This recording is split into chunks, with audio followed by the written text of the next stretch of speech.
You are looking at Julian's pronunciation guide, where we look at how to pronounce better some of the most mispronounced words in the world, like this other curious word. But how do you say what you're looking for today?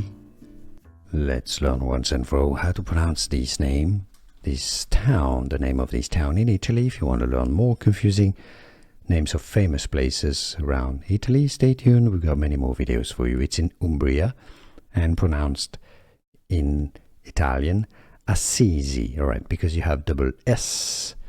The first S's are pronounced S, and then the second one is pronounced Z. Assisi, Italy, Assisi.